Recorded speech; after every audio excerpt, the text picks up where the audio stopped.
नमस्कार मित्रों। और आज आप सभी का स्वागत है मेरे इस YouTube channel science with Manish Dutt में।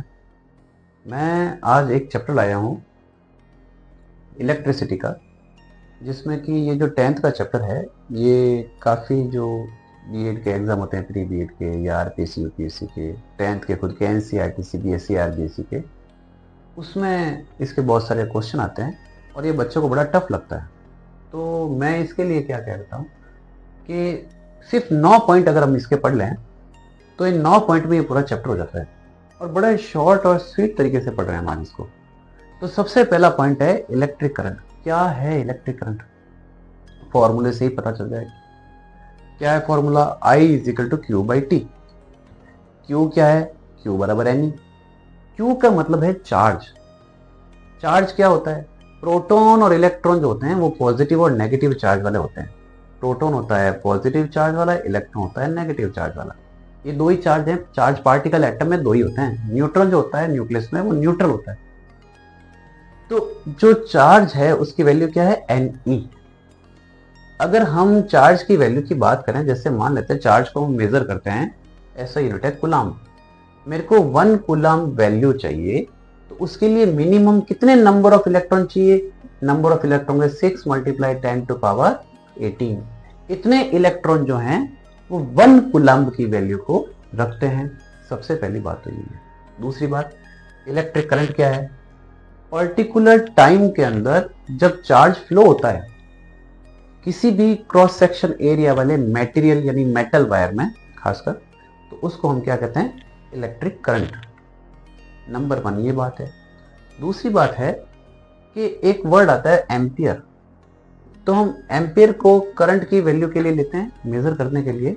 तो 1 एम्पियर की वैल्यू क्या होगी कि इतने जो इलेक्ट्रॉन हैं वो 1 सेकंड में किसी एक मेटेरियल वाले वायर के एक हिस्से से निकल जाए। जैसे 6 × 10⁻18 इलेक्ट्रॉन निकले तो वो इस जगह से 1 सेकंड में निकल गए, तब हम उस करंट की वैल्यू को कहते हैं 1 एम्पियर। फिर से बता देता हूं, 1 एम्पियर का मतलब है 1 सेकंड में इस जगह से, एक पर्टिकुलर वायर में इस जगह से, कहीं पर भी यहां इस जगह से जब निकल जाते हैं कितने? 6 × 10⁻18 इलेक्ट्रॉन, तब हम उसको कहते हैं 1 एम्पियर करंट फ्लो हो रहा है। अब number 2, electric potential. Electric potential क्या है? जब इलेक्ट्रॉन फ्लो होते हैं तो उसके अपोजिट साइड में करंट फ्लो होता है। तो जो करंट फ्लो हो रहा है वो किसी न किसी पोटेंशियल यानी कि ताकत की वजह से हो रहा है। तो जो पोटेंशियल है, जो ताकत है, उसके बारे में बात करें तो जैसे हम ये ऐसे ले रहे हैं, ऐसे वायर ले रहे हैं, यहाँ पे सेल बने हुए हैं ऐसे, है ना। ऐसे मान लीजिए की है ऐसे, यहाँ पे इस तरह से, यहाँ पे कोई मान लीजिए बल्ब लगा रखा है, ठीक है।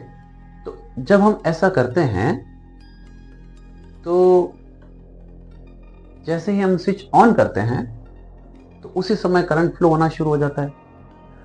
तो जो करंट फ्लो हो रहा है वो यहाँ पे हम बात कर रहे हैं कि इलेक्ट्रिक पोटेंशियल के लिए मान लेते हैं ये जो बैटरी है इसमें प्लस और माइनस वाला जो हिस्से हैं, तो करंट फ्लो होने का सिस्टम क्या होता है कि जो इलेक्ट्रॉन होते हैं वो प्लस से माइनस की तरफ जाते हैं, यानी इलेक्ट्रॉन चलेंगे ऐसे।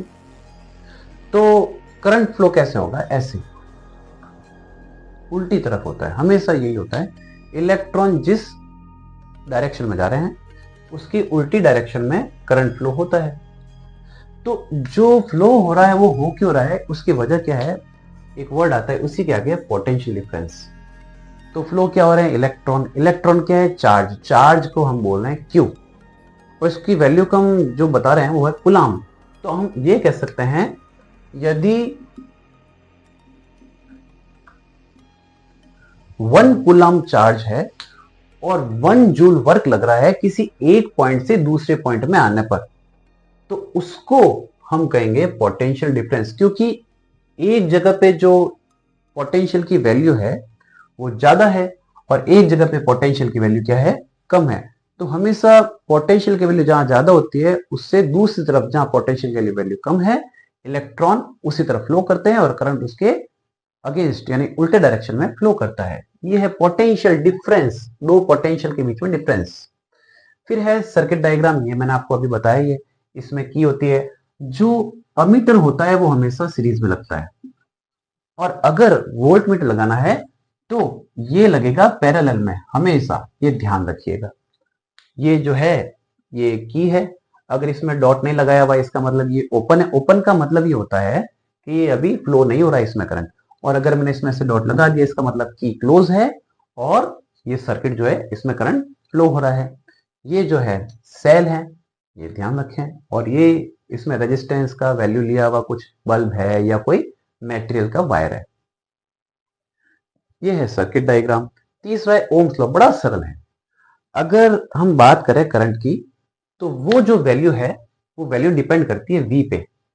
इसका मतलब है यहां पे क्या कहा जा रहा है, V is proportional to I। V is proportional to I का मतलब क्या है, देखिए कि जो पोटेंशियल डिफरेंस बात कर रहे हैं हम, तो जो पोटेंशियल डिफरेंस है किसी किसी मेटेलिक वायर को हमने लिया है, तो उसके जो पोटेंशियल डिफरेंस है वो किसके प्रोपोर्शनल होता है, कितना करंट फ्लो हो रहा है एक मेटेलिक वायर के अंदर। तो वो जितना ज्यादा करंट फ्लो करेंगे पोटेंशियल डिफरेंस उतना ही ज्यादा आता जाएगा। अब प्रोपोर्शनल को जब भी हटाते हैं तब इक्वल टू लगाने के साथ हम लगाते हैं कांस्टेंट, और कांस्टेंट क्या है यहाँ पे R। R है रेजिस्टेंस, हर जगह फिक्स होता है, हर एक का फिक्स होता है। हम लेके ही चलते हैं, 4 ओम का वायर है, 5 ओम का वायर है, उसको हमने फिक्स कर लिया है।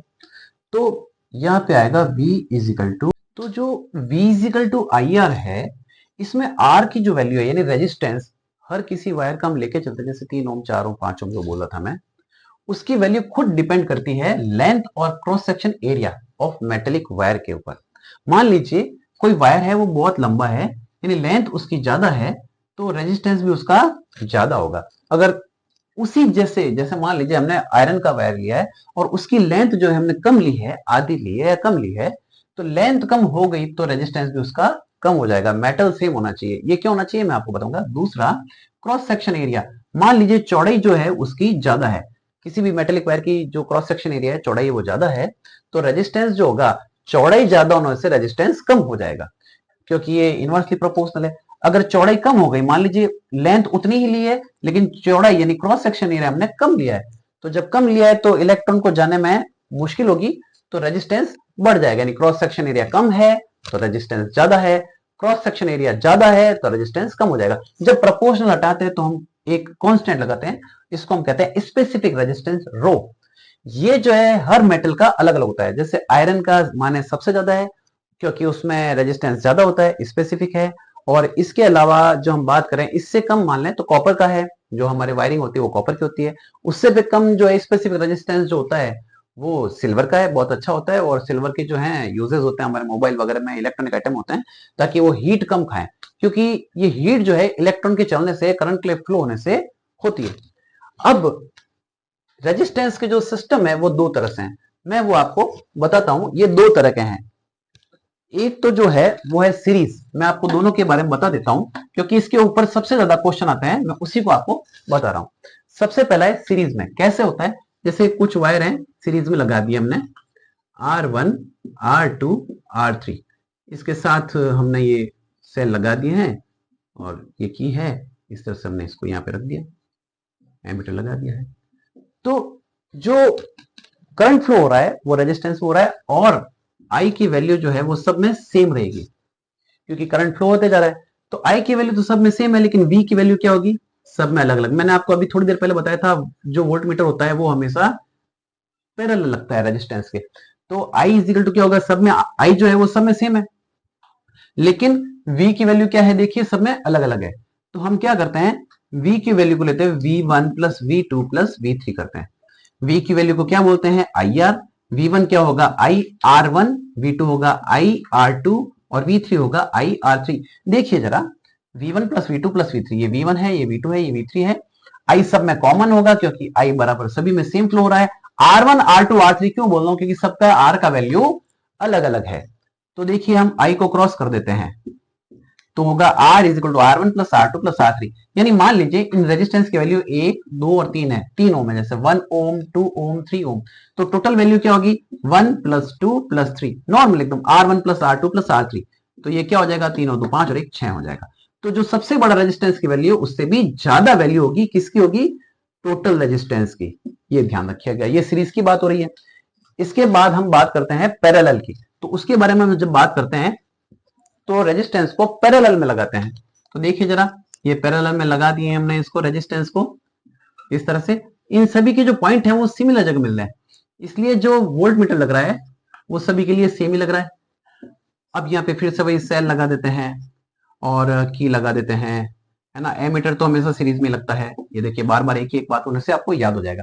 अब मान लेते हैं ये है R1, ये है R2, ये है R3, ठीक है। तो जब करंट फ्लो हो रहा है मान लेते हैं, तो ये तीनों में क्या होता है, अलग अलग बट जाता है करंट। तो करंट बटने से क्या होता है, करंट की वैल्यू होती है I1 इसमें, इसमें I2 और इसके अंदर हो जाती है I3। तो I की वैल्यू अलग अलग है, इसलिए हम I की वैल्यू को टोटल करते हैं। कैसे करेंगे, देखिए I1 is equal to I2 plus I3। I को क्या कहते हैं V अपॉन R, I2 क्या हो जाएगा V अपॉन R1, I2 हो जाएगा V अपॉन R2 और I3 हो जाएगा V अपॉन R3। तो चूंकि V कॉमन है इसलिए कट जाएगा, तो पीछे क्या बच जाएगा 1 अपॉन R, यानी R टोटल होता है, is equal to 1 upon R1 plus 1 upon R2 plus 1 upon R3। मान लीजिए इनकी वैल्यू दी हुई है 2 ओम 2 ओम 2 ओम ऐसे दी हुई है, तो 1 upon 2 plus 1 upon 2 plus 1 upon 2 ऐसे हो जाएगा। टोटल करने पे क्या आता है कि 2 की वैल्यू को कॉमन लिया है, सारे को वैल्यू लेने पे 3/2 होगा, तो R टोटल की वैल्यू क्या होगी 3/2। ध्यान रखिए आंसर लिखा है हमने 1 upon R is equal to 3/2, लेकिन हमें वैल्यू निकालनी है R की, तो चूंकि R की वैल्यू निकालने के लिए R को ऊपर ले जाएंगे, इसी तरह 2 को भी ऊपर ले जाएंगे, 2/3 इसका आंसर होगा, ना कि 3/2। ये 1 अपॉन R की वैल्यू है, हमको तो R की वैल्यू पूछी है, तो वो क्या हो जाएगी, इसका उल्टा करने पे 2/3 हो जाएगी। ये आ जाती है पैरेलल के बारे में बात। और अब हम बात करते हैं heating effect of electricity. Electric current के बाद में जो हीटिंग इफेक्ट है उसके बारे में बात करें, तो जो हीट है वो किस वजह से हो रही है, क्योंकि करंट फ्लो हो रहा है। तो जब करंट फ्लो हो रहा है तो हम ये कहते हैं कि उसकी वैल्यू आती है VIT, H is equal to VIT। V की वैल्यू क्या होती है, हम पता है हमको, V इज इक्वल टू होता है IR। तो यहाँ पे IR रखते हैं, IR, I पहले से था, T यहाँ पे है, ये I और I मिलके क्या हो जाएंगे I स्क्वायर RT। तो H इज इक्वल टू क्या हो जाएगा I square RT। Heating electric current के बारे में अपन बात करें, heating effect of electric current, तो उसका ये एक फॉर्मूला होगा। एक और फॉर्मूला है P power V is equal to VI। I की वैल्यू हम कैसे लिख सकते हैं, I की वैल्यू को लिखते हैं अपन Q/T। तो हम ऐसे लिख सकते हैं P बराबर V Q/T। ये पावर और हीटिंग इफेक्ट के बारे में बातें हो रही है। अब लास्ट जो टॉपिक है वो है इलेक्ट्रिक पावर। इसको हम जो अभी बात की थी P इजिकल टू VI, इसी तरह से हम इसको और आगे कैसे लिख सकते हैं, P इजिकल टू जो VI होता है, हम V को क्या लिख सकते हैं, V को लिखते हैं, देखिए VI। अब हम इसको वैल्यू को लिखें, V बराबर क्या होता है IR, V बराबर क्या होता है IR। तो मैं V को हटाऊं और लिखूंगा IR, तो I और I क्या हो गया I स्क्वायर, तो ये I स्क्वायर हो जाएगा, और R को हम यों का यूं लिख देंगे, तो P is equal to I square R भी होता है। इसी तरह मैं बता दूं कि जैसे हमने अभी लिखा था P is equal to VI, I is equal to क्या होता है, I इजिकल टू होता है V अपॉन R। तो I की जगह हम क्या लिख सकते हैं V अपॉन R, तो V इंटू V क्या हो जाएगा V का स्क्वायर, तो V स्क्वायर अपॉन R। यानी कि ये तीन फॉर्मूले P के हो सकते हैं, VI, V की जगह IR रखा तो I स्क्वायर R, और I की जगह V अपॉन R रखा तो V स्क्वायर R। इस तरह से ये कम समय में मैंने चैप्टर करवाया है। अगर आपका कमेंट सेक्शन में लिखा हुआ है तो मैं इसके जो न्यूमेरिकल हैं वो भी करूंगा।